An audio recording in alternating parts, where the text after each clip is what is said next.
ఈరోజు నేను గౌరవ ముఖ్యమంత్రి గారితో దెబ్బలాడగలుగుతున్నా, గౌరవ ఉప ముఖ్యమంత్రి గారు పవనంతో కూడా దెబ్బలాడగలుగుతున్నా.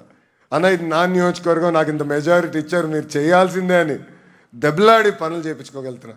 అంతెందుకు కొన్ని విషయాలు గౌరవ ప్రధానమంత్రి గారి ఆఫీస్ ద్వారా కూడా చేయించుకోవాల్సిన అవసరం ఉంది.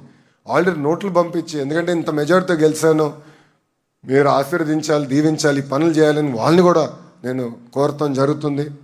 ఇవన్నీ మీకు ఎందుకు చెప్తున్నానంటే నాకు అంత మెజారిటీ ఇచ్చారు కనుకనే నేను పెద్దలతో మాట్లాడగలుగుతున్నా, వాళ్ళు కూడా గమనిస్తున్నారు. ఎంతోమంది ఢిల్లీలో ఉన్న నాయకులు నన్ను అడిగారు, మీరు పోటీ చేసి గెలిచిన నియోజకవర్గం సుమారుగా 20 సంవత్సరాల క్రితం గెలిచింది కదా, 40 సంవత్సరాల క్రితం గెలిచింది కదా అని నన్ను అడిగారు. అప్పుడు చెప్పి అవునండి ఇట్లా జరిగింది.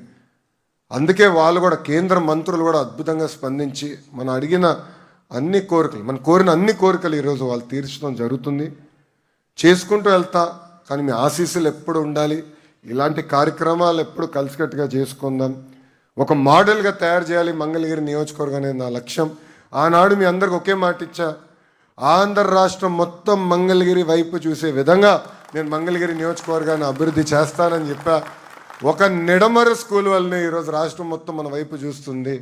కేవలం రాష్ట్రమే కాదు, యావత్ భారతదేశం మొత్తం మంగళగిరి వైపు చూసే విధంగా మంగళగిరి నియోజకవర్గాన్ని నేను అభివృద్ధి చేస్తానని ఈ సభాముఖం మీ అందరికీ నేను హామీ ఇచ్చుకుంటూ